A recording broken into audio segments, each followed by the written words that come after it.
Hello दोस्तों, नमस्कार। स्वागत है आपका हमारे यूट्यूब चैनल देवभूमि स्टडी पॉइंट में।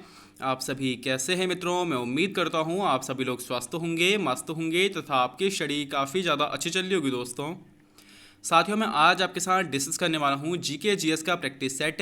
जैसे कि आप सभी जानते होंगे कि आपकी किसी भी परीक्षा के लिए दोस्तों जीके जीएस कितना अहम रोल निभाती है। तो दोस्तों इसी के रिगार्डिंग आज हम लोग देखेंगे। इसमें हिस्ट्री, ज्योग्राफी, पॉलिटी व इकोनॉमी के कुछ हमारे महत्वपूर्ण प्रश्न। दोस्तों अगर आप लोगों के इसमें से 50 प्रश्नों में से अगर आप लोगों को 40 या फिर 45 प्लस अगर आप लोग स्कोर करते हैं तो दोस्तों आप लोगों की तैयारी भली भांति अच्छी प्रकार से आगे बढ़ रही है। लेकिन दोस्तों अगर आपका इससे कम स्कोर रहता है तो दोस्तों आपको थोड़ी सी मेहनत करने की आवश्यकता है, क्योंकि दोस्तों उत्तराखंड चयन में बहुत ही अहम रोल निभाता है ये जीके जीएस का सेक्शन। दोस्तों उत्तराखंड और हिंदी सभी के सभी लोग पढ़ते हैं। जिसका दोस्तों जीके जीएस का सेक्शन स्ट्रॉन्ग बन जाता है वही दोस्तों उत्तराखंड में चयन पा लेता है। तो दोस्तों आप लोग मुझे कमेंट बॉक्स में जरूर बताइएगा आपके क्या स्कोर बना है। बाकी दोस्तों अगर आप लोगों को कोई वीडियो और कंटेंट इन्फॉर्मेटिव लगता है तो दोस्तों वीडियो को लाइक करके चैनल को जरूर सब्सक्राइब कर लीजिएगा। प्रारंभ करते हैं दोस्तों। पहला प्रश्न हमारा, सान का पठार किस देश में स्थित है? अब दोस्तों आपके ऑप्शन है भारत, म्यांमार, बांग्लादेश या फिर चीन। तो दोस्तों शान का पठार स्थित है ऑप्शन बी, यानी म्यांमार में दोस्तों शान का पठार स्थित है। अब दोस्तों ये दो नदियों के मध्य में स्थित है। आपके जितने भी बड़े एग्जाम आने वाले ना उसके लिए महत्वपूर्ण प्रश्न है। तो दोस्तों म्यांमार में ये शान का पठार स्थित है इरावदी व साल्वीन नदियों के मध्य में। दोस्तों ये काफ़ी उपजाऊ एक पठार है, आपने इसको जरूर ध्यान रखना है। अगला प्रश्न हमारा, सबसे बड़ी लैंडलॉक कंट्री यानी स्थलबद्ध देश कौन सा है? कजाकिस्तान है, मंगोलिया है, नेपाल है या फिर भूटान है? तो दोस्तों इसका बिल्कुल राइट आंसर हो जाएगा ऑप्शन ए। सबसे बड़ी लैंडलॉक कंट्री दोस्तों कजाकिस्तान है। अब देखिए दोस्तों लैंडलॉक कंट्री क्या होती है? एक ऐसा देश दोस्तों जो चारों तरफ से स्थल भाग से ही घिरा हो, तो दोस्तों वह लैंड लॉक कंट्री कहलाती है। यानी कि उसके चारों तरफ स्थल भाग होगा, जल का भाग ना हो, समुद्री एरिया ना लगता हो, तो दोस्तों वह लैंड लॉक कंट्री कहलाती है। और कजाकिस्तान दोस्तों विश्व की सबसे बड़ी लैंड लॉक कंट्री है। अगला प्रश्न हमारा, सार्क समूह की स्थापना कब करी गई थी? तो दोस्तों आपने बताना है सार्क जो ग्रुप है इसकी स्थापना कब करी गई थी। तो दोस्तों इसका बिल्कुल राइट आंसर हो जाएगा ऑप्शन डी। 8 दिसंबर 1985 को दोस्तों सार्क समूह की स्थापना करी गई थी। बात कर जाए दोस्तों सार्क की फुल फॉर्म की, तो इसकी फुल फॉर्म हो जाएगी South Asian Association for Regional Cooperation. बाकी दोस्तों इसकी स्थापना 8 दिसंबर 1985 को हुई है। इसका मुख्यालय दोस्तों काठमांडू नेपाल में स्थित है। इसके अलावा आप लोग ध्यान रखेंगे कि सार्क में कुल शामिल देशों की संख्या कितनी है। तो दोस्तों इसमें कुल 8 देश शामिल हैं। मालदीव, श्रीलंका, भारत, पाकिस्तान, अफगानिस्तान, नेपाल, भूटान और बांग्लादेश। अगला प्रश्न हमारा, एशिया की सबसे लंबी नदी कौन सी है? अब दोस्तों इन चारों में से आपने बताना है एशिया की सबसे लंबी नदी कौन सी है। तो दोस्तों इसका बिल्कुल राइट आंसर हो जाएगा हमारा ऑप्शन बी, यांगजी नदी। दोस्तों यह एक चीन की नदी है और यह दोस्तों एशिया की सबसे लंबी नदी है। 6300 किलोमीटर इसकी लंबाई है। यह एशिया की सबसे लंबी नदी और विश्व की तीसरी सबसे लंबी नदी है दोस्तों, नील और अमेजन के बाद। अगला प्रश्न हमारा, आसियान में शामिल देशों की संख्या बताइए। दोस्तों आसियान भी एक ग्रुप है, देशों का ग्रुप है। आपने बताना दोस्तों कि ये कितने देशों का ग्रुप बना हुआ है। तो दोस्तों इसका बिल्कुल राइट आंसर हो जाएगा ऑप्शन ए। आसियान में शामिल देश दोस्तों 10 देश हैं, आपने ध्यान में रखना है। आसियान की स्थापना दोस्तों वर्ष 1967 में करी गई थी और जकार्ता इंडोनेशिया में दोस्तों इसका मुख्यालय है। 10 देश दोस्तों इसमें कुल शामिल हैं। अगला प्रश्न हमारा, ब्रह्मांड की उत्पत्ति से संबंधित बिग बैंग थ्योरी किसके द्वारा दी गई थी? दोस्तों आपने बताना है कि ब्रह्मांड की उत्पत्ति से संबंधित बिग बैंग थ्योरी किसके द्वारा दी गई थी। तो दोस्तों इसका बिल्कुल राइट आंसर हो जाएगा ऑप्शन बी, जॉर्ज लेमेंथियर के द्वारा दोस्तों बिग बैंग थ्योरी प्रतिपादित करी गई थी। अब देखिए दोस्तों जो पांचवा प्रश्न है इसमें आप लोगों ने एक चीज़ और ध्यान में रखनी है कि आसियान में दोस्तों इसकी पहले तो फुल फॉर्म आप लोग ध्यान रखेंगे कि association for south east Asian nation इसकी फुल फॉर्म रहेगी। लेकिन दोस्तों इसमें ना भारत शामिल नहीं है, तो इसलिए मैंने इसके देशों के नाम नहीं बताए थे। तो आप ध्यान रखिएगा कि आसियान में भारत देश हमारा शामिल नहीं है। लेकिन दोस्तों भारत को इसका प्रतिनिधि चुना गया था वर्ष 1996 में, यानी सलाहकार के तौर पर भारत को इसमें चुना गया है। लेकिन इसमें इन 10 देशों में दोस्तों भारत शामिल नहीं है। अगला प्रश्न हमारा, सूर्य का बाहरी भाग जो केवल सूर्य ग्रहण के समय दिखाई देता है क्या कहलाता है? अब दोस्तों सूर्य ग्रहण के समय जब पूरा सूर्य ढक जाता है तो उस समय जो दोस्तों सूर्य का बिल्कुल बाहरी भाग दिखाई देता है वह क्या कहलाता है, आप लोगों ने बताना है। तो दोस्तों इसका बिल्कुल राइट आंसर हो जाएगा ऑप्शन डी, वह भाग दोस्तों कोरोना या फिर किरीट कहलाता है, आपने ध्यान रखना है। अगला प्रश्न हमारा, प्लूटो को ग्रहों की श्रेणी से कब हटाया गया था? जैसे कि आप सभी जानते होंगे प्लूटो को यम ग्रह कहते हैं। तो दोस्तों प्लूटो या फिर जो यम है इसको ग्रहों की श्रेणी से कब हटाया गया था, आप लोगों ने बताना है। तो दोस्तों इसका बिल्कुल राइट आंसर हो जाएगा ऑप्शन ए, वर्ष 2006 में दोस्तों प्लूटो को ग्रहों की श्रेणी से हटाया गया था। हुआ ये था दोस्तों चेक गणराज्य में दोस्तों प्राग में एक IAU यानी इंटरनेशनल एस्ट्रोनॉमिकल यूनियन का एक दोस्तों एक सम्मेलन आयोजित किया गया था, जिसमें दोस्तों प्लूटो को ग्रहों की श्रेणी से हटा दिया गया था। कारण क्या था? क्योंकि जो दोस्तों प्लूटो था यह दोस्तों वरुण ग्रह की जो कक्षा है उसको ओवरलैप कर रहा था, ठीक है, उसी की कक्षा में प्रवेश कर जा रहा था। तो दोस्तों इस वजह से जो प्लूटो है इसको ग्रहों की श्रेणी से हटाया गया था। अगला प्रश्न है भूकंप का अध्ययन क्या कहलाता है? अब दोस्तों इन चारों में से बताना है आपने भूकंप का अध्ययन क्या कहलाता है। तो दोस्तों इसका बिल्कुल राइट आंसर हो जाएगा ऑप्शन बी। भूकंप का अध्ययन दोस्तों सिस्मोलॉजी कहलाता है, आपने ध्यान में रखना है। वहीं दोस्तों अगर आपसे पूछा जाए अंतरिक्ष का अध्ययन क्या कहलाता है, तो कॉस्मोलॉजी कहलाता है। चंद्रमा के अध्ययन को क्या कहते हैं? तो दोस्तों सेलेनोलॉजी कहा जाता है चंद्रमा के अध्ययन को। आपने इन तीनों को ही ध्यान में रखना है। अगला प्रश्न हमारा विश्व का सबसे सक्रिय ज्वालामुखी कौन सा है? अब दोस्तों इन चारों में से आपने बताना है कि विश्व का सबसे सक्रिय ज्वालामुखी कौन सा है। तो दोस्तों इसका बिल्कुल राइट आंसर हो जाएगा ऑप्शन सी, किलायू ज्वालामुखी दोस्तों, जो कि हवाई द्वीप अमेरिका में स्थित है। यह दोस्तों विश्व का सबसे एक्टिव वॉल्केनो यानी कि विश्व का सबसे सक्रिय ज्वालामुखी है। वही दोस्तों अगर भारत का सक्रिय ज्वालामुखी आपसे पूछा जाए तो दोस्तों बैरन द्वीप जो है यह भारत का सबसे सक्रिय ज्वालामुखी है। भारत का एकमात्र सक्रिय ज्वालामुखी है जो अंडमान निकोबार में स्थित है। वैसे दोस्तों भारत में दो ज्वालामुखी पाए जाते हैं, बैरन और नारकुंडम ज्वालामुखी दोस्तों एक सुषुप्त ज्वालामुखी है। अगला प्रश्न हमारा विश्व की सबसे लंबी पर्वत श्रृंखला कौन सी है? एंडीज है, रॉकीज है, हिमालय है या फिर आल्पस पर्वत है? तो दोस्तों इसका बिल्कुल राइट आंसर हो जाएगा हमारा ऑप्शन ए, एंडीज पर्वत श्रृंखला दोस्तों विश्व की सबसे लंबी पर्वत श्रृंखला है।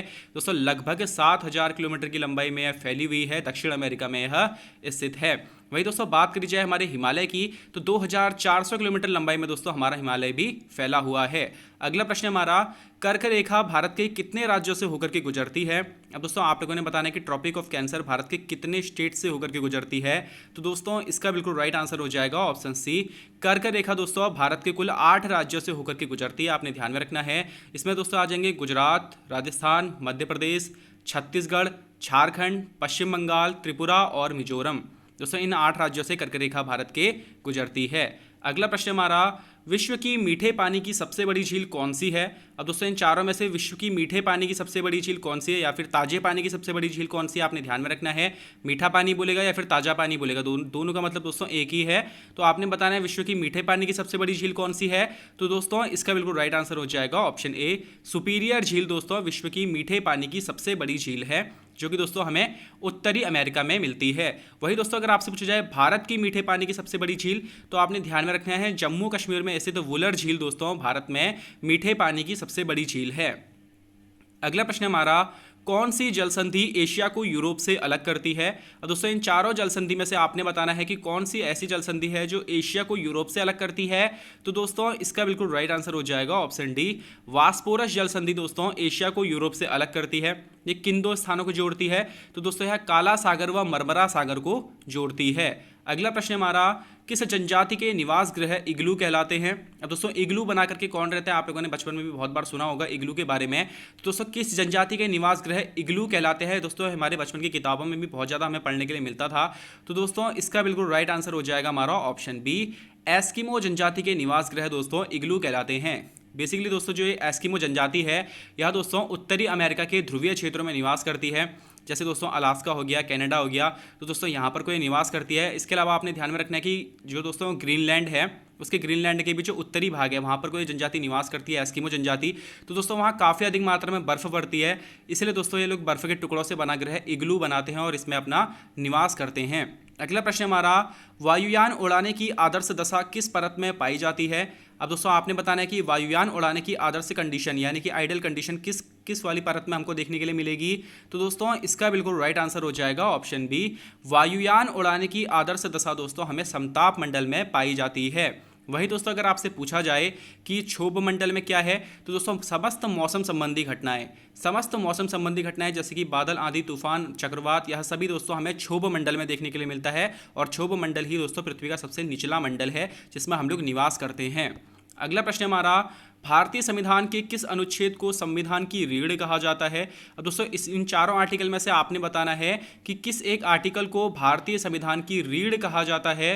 तो दोस्तों इसका बिल्कुल राइट आंसर हो जाएगा ऑप्शन सी, आर्टिकल 19 यानी अनुच्छेद 19 को दोस्तों भारतीय संविधान की रीढ़ कहा जाता है। अब दोस्तों इसी में हमारे बोलने की स्वतंत्रता है, सूचना का अधिकार है, दोस्तों काफ़ी सारी हमको स्वतंत्रताएं आर्टिकल 19 के तहत प्रदान करी गई है, इसीलिए दोस्तों इसको संविधान का रीढ़ कहा जाता है। अगला प्रश्न हमारा, संविधान सभा की संघ संविधान समिति का अध्यक्ष कौन था। अब आप लोगों ने बताना है दोस्तों। तो दोस्तों आप सभी जानते ही होंगे कि भारतीय संविधान की संघ संविधान समिति के अध्यक्ष BR अम्बेडकर थे। इसमें दोस्तों कुल सदस्य संख्या 7 थी, जिनमें दोस्तों एक अध्यक्ष तथा 6 अन्य सदस्य थे। अगला प्रश्न हमारा, भारत सरकार द्वारा वित्त विधेयक किस सदन में पेश किया जाता है।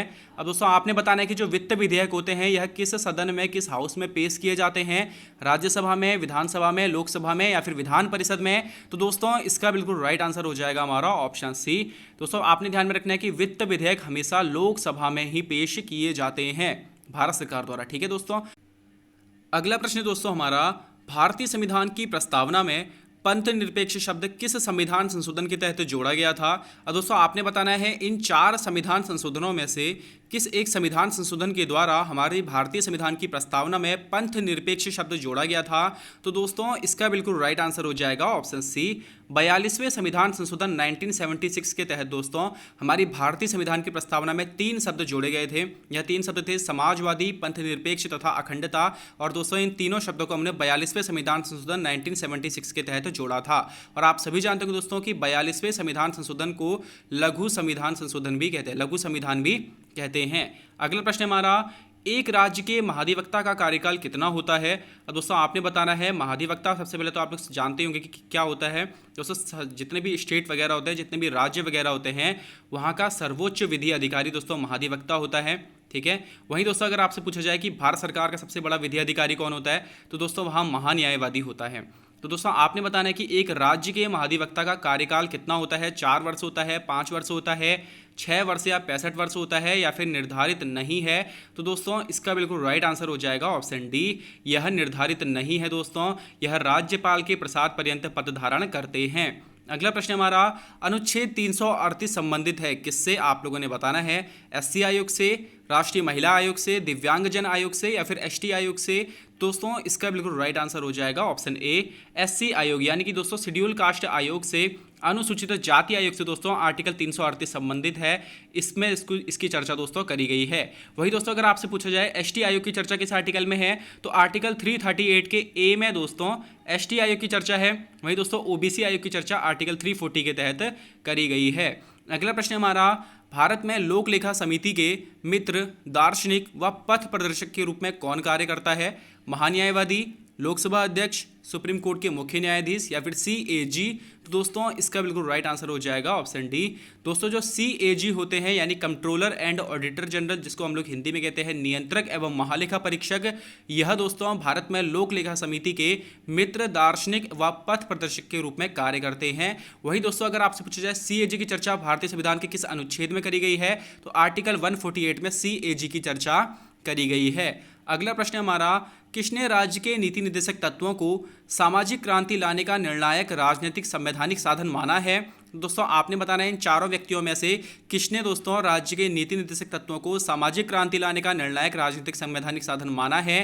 तो दोस्तों इसका बिल्कुल राइट आंसर हो जाएगा ऑप्शन बी, ग्रेनविल ऑस्टिन के द्वारा दोस्तों नीति निर्देशक तत्वों को सामाजिक क्रांति लाने का निर्णायक राजनीतिक संवैधानिक साधन माना गया है। वही दोस्तों बात करी जाए हमारे नीति निर्देशक तत्वों की यानी DPSP की, तो दोस्तों इनकी चर्चा भारतीय संविधान के भाग 4 में आर्टिकल 36 से लेकर के 51 यानी कि 51 तक करी गई है। अगला प्रश्न हमारा, किस संविधान संशोधन अधिनियम द्वारा भारत के संविधान से राष्ट्र प्रमुख या उपराष्ट्र प्रमुख शब्दों का लोप कर दिया गया था। अब दोस्तों आपने बताना है कि राष्ट्र प्रमुख और उपराष्ट्र प्रमुख शब्दों का लोप दोस्तों किस संविधान संशोधन अधिनियम के द्वारा कर दिया गया था। तो दोस्तों इसका बिल्कुल राइट आंसर हो जाएगा ऑप्शन बी, 7वां संशोधन अधिनियम आया था दोस्तों वर्ष 1956 में, जिसके तहत दोस्तों राज्य प्रमुख या उपराष्ट्र प्रमुख शब्दों का लोप कर दिया गया था। अब दोस्तों राष्ट्र प्रमुख या उपराष्ट्र प्रमुख क्या थे, आप सभी जानते होंगे कि भारत की आज़ादी के समय दोस्तों कई सारी रियासतें मौजूद थी। वहाँ के दोस्तों राजाओं को जब मिलाया गया तो उनको कहा गया कि आपको राष्ट्र प्रमुख के तौर पर दोस्तों भारत सरकार में जगह मिलेगी। लेकिन दोस्तों 1949 के बाद 1956 में जब भारत की की गवर्नमेंट जब हुआ था, राज्य पुनर्गठन आयोग ने अपनी एक रिपोर्ट सौंपी थी, उसके तहत उन्होंने बताया था कि आपको इस पद को समाप्त कर देना चाहिए, क्योंकि दोस्तों यह भारत की एकता और अखंडता को दोस्तों प्रभावित कर सकता है। तो इसी वजह से दोस्तों राज्य प्रमुख या उपराज्य प्रमुख शब्दों का लोप कर दिया गया था 7वें संशोधन अधिनियम 1956 के तहत। अगला प्रश्न हमारा, राष्ट्रपति के अध्यादेश की चर्चा भारतीय संविधान के किस अनुच्छेद के तहत की गई है? दोस्तों आप लोगों ने बताना है कि राष्ट्रपति जी के अध्यादेश की चर्चा किस आर्टिकल के तहत करी गई है। तो दोस्तों इसका बिल्कुल राइट आंसर हो जाएगा ऑप्शन ए, आर्टिकल 123 के तहत दोस्तों राष्ट्रपति के अध्यादेश की चर्चा करी गई है। वही दोस्तों अगर आपसे पूछा जाए राज्यपाल के अध्यादेश की चर्चा किस आर्टिकल के तहत करी गई है, तो दोस्तों आपने बस क्या करना है, सिंपली इसको बदल देना है, यानी कि 1 की जगह पर 2 रख देना है, 2 की जगह पर 1 रख देना है, तो आपको प्राप्त होगा आर्टिकल 213। और इसी आर्टिकल 213 में दोस्तों राज्यपाल के अध्यादेश की चर्चा करी गई है। अगला प्रश्न है, किस वाद में यह निर्णय दिया गया कि प्रस्तावना भारतीय संविधान का भाग नहीं है? अब दोस्तों इन 4 केसों में से आपने बताना है कि किस केस में यह निर्णय दिया गया था कि जो प्रस्तावना है यह भारतीय संविधान का भाग नहीं है। तो दोस्तों इसका बिल्कुल राइट आंसर हो जाएगा option A, Berubari union case दोस्तों वर्ष 1960 में जो आया था, इसके तहत दोस्तों कहा गया सुप्रीम कोर्ट के द्वारा कि जो प्रस्तावना है यह भारतीय संविधान का भाग नहीं है। मगर दोस्तों केशवानंद भारती बनाम केरल राज्य जो केस आया था वर्ष 1973 में, इसमें बोला गया है दोस्तों कि प्रस्तावना भारतीय संविधान का भाग है। अगला प्रश्न हमारा, सूचना का अधिकार है। अब दोस्तों आपने बताना है कि जो सूचना का अधिकार है यह किस प्रकार का अधिकार है, विधिक अधिकार है, व्यक्तिगत अधिकार है, सामाजिक अधिकार है या फिर मूल अधिकार है। तो दोस्तों इसका बिल्कुल राइट आंसर हो जाएगा ऑप्शन डी, सूचना का अधिकार दोस्तों हमारे व्यक्तियों का मूल अधिकार है और आर्टिकल 19 में इसकी चर्चा करी गई है। अगला प्रश्न हमारा, 6 से 14 वर्ष के बच्चों के लिए निःशुल्क तथा अनिवार्य शिक्षा की व्यवस्था किस अनुच्छेद के तहत की गई है? दोस्तों इन चारों आर्टिकल में से आपने बताना है कि 6 से 14 साल के बच्चों के लिए निःशुल्क तथा अनिवार्य शिक्षा की व्यवस्था किस आर्टिकल के तहत करी गई है। तो दोस्तों इसका बिल्कुल राइट आंसर हो जाएगा ऑप्शन डी, आर्टिकल 21 के ए के तहत दोस्तों 6 से 14 वर्ष के बच्चों के लिए निःशुल्क तथा अनिवार्य शिक्षा की व्यवस्था करी गई है। और दोस्तों यह जो आर्टिकल है पहले मौजूद नहीं था, इसे दोस्तों 86वें संविधान संशोधन 2002 के तहत हमारे कॉन्स्टिट्यूशन यानी हमारे संविधान में जोड़ा गया है। अगला प्रश्न है हमारा, संपत्ति के अधिकार को मौलिक अधिकार से हटाकर कानूनी अधिकार किस संविधान संशोधन के तहत बनाया गया था? अब दोस्तों आप सभी जानते होंगे कि पहले संपत्ति का अधिकार दोस्तों हमारा मौलिक अधिकार था, आर्टिकल 19 के एफ और आर्टिकल 31 में दोस्तों इसकी चर्चा करी गई थी, मगर दोस्तों इसको हटा दिया गया था। किस संविधान संशोधन के तहत आपने बताना है। तो दोस्तों इसका बिल्कुल राइट आंसर हो जाएगा ऑप्शन बी, 44वें संविधान संशोधन 1978 के तहत दोस्तों संपत्ति के अधिकार को मौलिक अधिकार से हटाकर कानूनी अधिकार बना दिया गया और आर्टिकल 300 के ए में इसको रखा गया है। अगला प्रश्न है हमारा, बोस्टन टी पार्टी घटना किस वर्ष हुई थी तथा यह किस देश की क्रांति से संबंधित है? अब दोस्तों आपने बताना है कि बोस्टन टी पार्टी घटना किस वर्ष हुई थी और यह किस देश की क्रांति से संबंधित है। तो दोस्तों इसका बिल्कुल राइट आंसर हो जाएगा option A, Boston T party घटना दोस्तों वर्ष 1773 में हुई थी और यह अमेरिकी क्रांति से संबंधित है। अगला प्रश्न हमारा, समुद्री मार्ग से संपूर्ण विश्व का चक्कर लगाने वाला प्रथम व्यक्ति कौन था? दांते था, मार्टिन लूथर था, कोलंबस था या फिर मैगलन? तो दोस्तों इसका बिल्कुल राइट आंसर हो जाएगा ऑप्शन डी, मैगलन दोस्तों वह व्यक्ति था जिसने समुद्री मार्ग से संपूर्ण विश्व का चक्कर लगाया था। अब दोस्तों इसके बारे में आपने एक तथ्य और ध्यान रखना है कि प्रशांत महासागर का नामकरण भी दोस्तों मैगलन के द्वारा ही किया गया था। अगला प्रश्न है हमारा, विश्व की पहली राजनीतिक क्रांति किस देश की क्रांति को कहा जाता है? इंग्लैंड, अमेरिका, भारत या फिर फ्रांस? तो दोस्तों इसका बिल्कुल राइट आंसर हो जाएगा ऑप्शन ए, इंग्लैंड की क्रांति को दोस्तों विश्व की पहली राजनीतिक क्रांति के नाम से जाना जाता है। वहीं पर दोस्तों इसे विश्व की ही दोस्तों रक्तहीन क्रांति के नाम से भी जाना जाता है, क्योंकि दोस्तों माना जाता है कि इस क्रांति के दौरान थोड़ा सा भी किसी का भी खून नहीं बहा था, इसलिए दोस्तों इसको रक्तहीन क्रांति के नाम से भी जाना जाता है। अगला प्रश्न है, दास प्रथा पर प्रतिबंध किस गवर्नर जनरल के द्वारा लगाया गया था? अब दोस्तों दास प्रथा पर प्रतिबंध किस एक गवर्नर जनरल के द्वारा लगाया गया था आपने बताना है। तो दोस्तों इसका बिल्कुल राइट आंसर हो जाएगा option D, Lord Ellenborough द्वारा दोस्तों दास प्रथा पर प्रतिबंध लगाया गया था। आपने ध्यान में रखना है 1846 में दोस्तों इसने दास प्रथा पर प्रतिबंध लगाया था लॉर्ड एलन ब्रो ने। हुआ यह था दोस्तों वर्ष 1833 का चार्टर अधिनियम आया था। वर्ष 1833 के चार्टर अधिनियम के तहत इसने वर्ष 1846 में दास प्रथा पर प्रतिबंध लगाया था। अगला प्रश्न है, हर्यक वंश का संस्थापक निम्न में से कौन था? और दोस्तों इन चारों में से आपने बताना है हर्यक वंश का संस्थापक कौन था। तो दोस्तों इसका बिल्कुल राइट आंसर हो जाएगा ऑप्शन सी, बिंबिसार दोस्तों हर्यक वंश का संस्थापक था। वही दोस्तों अगर आपसे पूछा जाए नंद वंश का संस्थापक, तो आपने ध्यान रखना है महापद्मनंद दोस्तों नंद वंश के संस्थापक थे। श्रीगुप्त दोस्तों गुप्त वंश के संस्थापक थे। वही दोस्तों विजयालय चोल साम्राज्य के संस्थापक थे। अगला प्रश्न है हमारा, तराइन का प्रथम युद्ध पृथ्वीराज चौहान व मोहम्मद गौरी के मध्य कब लड़ा गया था? और दोस्तों सबसे पहले तो आपने ध्यान में रखना है कि तराइन का जो प्रथम युद्ध है यह किसके मध्य लड़ा गया था? तो दोस्तों पृथ्वीराज चौहान व मोहम्मद गौरी के मध्य लड़ा गया था। और दोस्तों यह युद्ध लड़ा गया था वर्ष 1191 में। ऑप्शन बी इसका बिल्कुल करेक्ट आंसर हो जाएगा दोस्तों। और इस युद्ध में दोस्तों पृथ्वीराज चौहान विजयी रहे थे। मगर दोस्तों 1192 में तराइन का द्वितीय युद्ध हुआ, जिसमें दोस्तों पृथ्वीराज चौहान और मोहम्मद गौरी फिर से आमने सामने आ गए थे और इस युद्ध में दोस्तों मोहम्मद गौरी विजयी रहा था। अगला प्रश्न है, पूर्ण स्वराज की मांग कांग्रेस के किस अधिवेशन में की गई थी? दोस्तों आपने बताना है कि पूर्ण स्वराज की मांग कांग्रेस के किस एक अधिवेशन के दौरान करी गई थी। तो दोस्तों इसका बिल्कुल राइट आंसर हो जाएगा ऑप्शन बी। वर्ष 1929 के लाहौर अधिवेशन में दोस्तों पूर्ण स्वराज की मांग करी गई थी। इसकी अध्यक्षता दोस्तों पंडित जवाहरलाल नेहरू के द्वारा करी गई थी, आपने ध्यान में रखना है। वही दोस्तों 1924 का बेलगांव अधिवेशन से आपने ध्यान में रखना है कि महात्मा गांधी जी के द्वारा पहली बार दोस्तों एक बार ही दोस्तों सिर्फ कांग्रेस की अध्यक्षता करी गई है और वह दोस्तों 1924 के बेलगांव अधिवेशन में इनके द्वारा अध्यक्षता करी गई थी। 1907 सूरत अधिवेशन से आपने ध्यान में रखना है कि कांग्रेस का प्रथम विभाजन 1907 के सूरत अधिवेशन से ही हुआ था। 1911 के कलकत्ता अधिवेशन से दोस्तों आपने ध्यान में रखना है कि पहली बार जन गण मन 1911 के कलकत्ता अधिवेशन के दौरान ही गाया गया था। अगला प्रश्न हमारा, देश रत्न या फिर अजात शत्रु की उपाधि किस व्यक्ति को प्रदान करी गई थी? दोस्तों इन चारों में से आपने बताना है यह उपाधि किसको प्रदान करी गई थी। तो दोस्तों इसका बिल्कुल राइट आंसर हो जाएगा option B. Doctor Rajendra Prasad ji को दोस्तों देश रत्न या फिर अजात शत्रु की उपाधि महात्मा गांधी जी के द्वारा प्रदान करी गई थी। वही दोस्तों आपने ध्यान में रखना है कि महात्मा गांधी जी को राष्ट्रपिता की उपाधि सुभाष चंद्र बोस जी के द्वारा प्रदान करी गई थी। सुभाष चंद्र बोस जी को दोस्तों नेताजी की उपाधि हिटलर के द्वारा प्रदान करी गई थी। और वहीं दोस्तों रविंद्रनाथ टैगोर को दोस्तों गुरुदेव की उपाधि महात्मा गांधी के द्वारा ही प्रदान करी गई थी। अगला प्रश्न हमारा, 1857 के विद्रोह को भारत का प्रथम स्वतंत्रता संग्राम किसने कहा था? दोस्तों इन चारों में से 1857 के विद्रोह को भारत का प्रथम स्वतंत्रता संग्राम किसने कहा है, आप लोगों ने बताना है। तो दोस्तों इसका बिल्कुल राइट आंसर हो जाएगा हमारा ऑप्शन बी डी सावरकर के द्वारा दोस्तों 1857 के विद्रोह को भारत का प्रथम स्वतंत्रता संग्राम कहा गया था। वही दोस्तों लॉरेंस व सीले ने 1857 के विद्रोह को सैनिक विद्रोह कहा था, आपने इसको भी ध्यान में रखना है। अगला प्रश्न है, शिवाजी के मंत्रिमंडल को क्या कहा जाता था? दोस्तों इन चारों में से शिवाजी के मंत्रिमंडल को क्या कहते थे, आप लोगों ने बताना है। तो दोस्तों इसका बिल्कुल राइट आंसर हो जाएगा ऑप्शन बी। शिवाजी के मंत्रिमंडल को दोस्तों अष्टप्रधान कहा जाता था। वहीं दोस्तों इन अष्टप्रधानों में से भी जो सबसे बड़ा पद होता था, इन अष्टप्रधानों में जो सबसे श्रेष्ठ माना जाता था वह पेशवा का पद माना जाता था। अगला प्रश्न है, अजमेर के 2.5 दिन का झोपड़ा का निर्माण किस शासक के द्वारा करवाया गया था? तो दोस्तों इसका बिल्कुल राइट आंसर हो जाएगा ऑप्शन डी। कुतुबुद्दीन ऐबक के द्वारा दोस्तों अजमेर के 2.5 दिन का झोपड़ा का निर्माण किया गया था।